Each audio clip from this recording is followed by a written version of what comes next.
यार मैं आज आपको एक स्टोरी सुनाता हूँ। ये मैं अख़ज़ कर रहा हूँ, एक बुक है, इसका नाम है फिज़ियोलॉजी ऑफ मनी। इसके अंदर बात की जा रही है कि 2 शख़्स होते हैं, एक होता है जैनिटोरियल स्टाफ़ जो कि आपको पता है जैनिटोरियल स्टाफ़ क्या करता है, वो सफाइयाँ करता है, नालियों की ऑफ़िसेज़ में और इस तरह के काम करते हैं या फिर प्यून जैसे काम। दूसरा होता है एक बहुत बड़ा बिज़नेसमैन जिसकी जो है बहुत बड़ी कंपनी होती है और उसका नाम होता है फॉक्सकॉन। जो जैनिटोरियल स्टाफ होता है उसका नाम होता है रोनाल्ड रीड। रोनाल्ड रीड जब मरता है तो उसके अकाउंट में $8 मिलियन होते हैं और $8 मिलियन में से उसकी वसीयत होती है कि $2 मिलियन जो हैं वो उसके बेटे को दे दिए जाएँ, स्टेप बेटे को, और उसके $4 मिलियन चैरिटी कर दी जाए।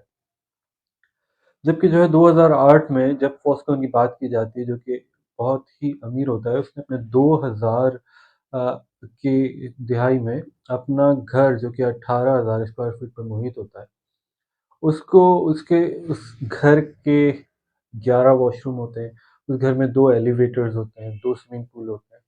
इतने बड़े घर पर वो जो खर्चा करता है उसका हेवी मॉर्टगेज लेता है उसके लिए। और जब 2008 का रिसेशन आता है तो उसको मॉर्टगेज पेमेंट करना मुश्किल हो जाता है क्योंकि $90,000 जस्ट जो है उसका महीने का खर्चा होता है उस घर का, और आप बाकी मॉर्टगेज सुन सकते हैं कितना होगा।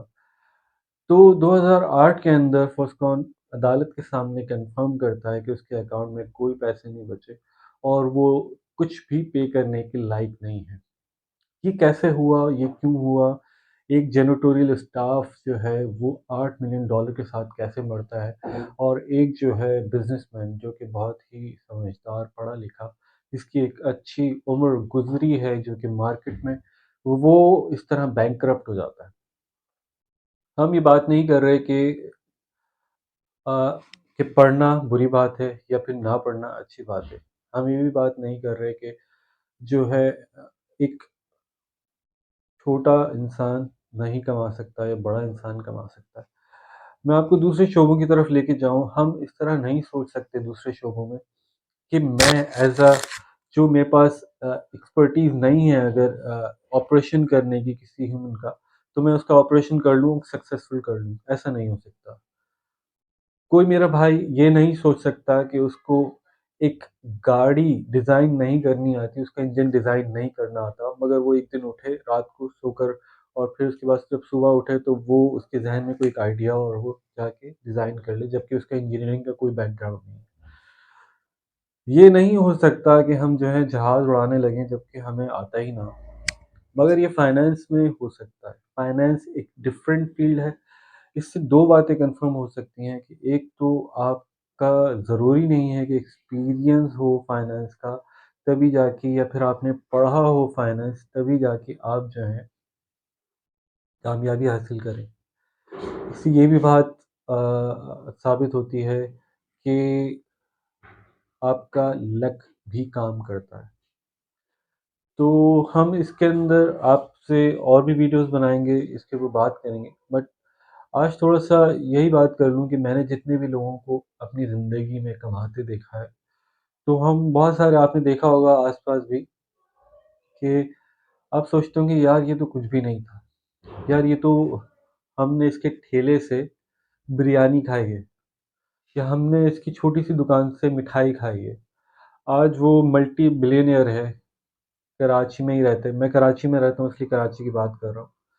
तो यहाँ पे आपको बेतहाशा मिसालें मिलेंगी कि छोटे से छोटे लोग जो हैं वो किस तरह ग्रो कर जाते हैं, जबकि उनके पास कोई ऐसा बैकग्राउंड नहीं होता फाइनेंस का और इन्वेस्टमेंट का जो कि दूसरे लोगों के पास होता है। तो फाइनेंस और इन्वेस्टमेंट्स या उसके अंदर कमाना एक प्योरली लक भी होती है और एक थोड़ी-सी सॉफ्ट स्किल होती है। सॉफ्ट स्किल का मतलब ये है कि आपको बहुत कमाने के लिए, देखिए, अगर आप इन्वेस्टमेंट में जाते हैं, रिसर्च में जाते हैं, मैं रियली बताऊँ, मैं रिसर्च मैंने बहुत करीब से देखी है इक्विटी की। और जो ब्लू चिप की बात की जा रही होती है, जैसे रोनाल्ड रीड ने ब्लू चिप में इन्वेस्ट करके ये सारा पैसा कमाया। अपनी थोड़ी-सी उम्र का हिस्सा निकाल के उसने जो-जो पैसे कमाता रहा था, वो ब्लू चिप इक्विटी सिक्योरिटीज़ में वो इन्वेस्ट करता रहा और उसके पाइल अप होके, कंपाइल होके उसके पैसे जो हैं कंपाउंडिंग के साथ प्रॉफ़िट देते-देते उसके $8 मिलियन बन गए जब वो मरा। तो मैं बता रहा था कि आपको इक्विटी मैंने बहुत करीब से देखी है, रिसर्च भी की है।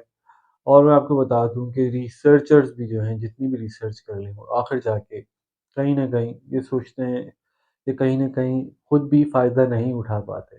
कहीं न कहीं उनको भी समझ नहीं आता कि यार हमने तो रिसर्च ये किया था बट ये क्यों इसके अगेंस्ट जा रहा है।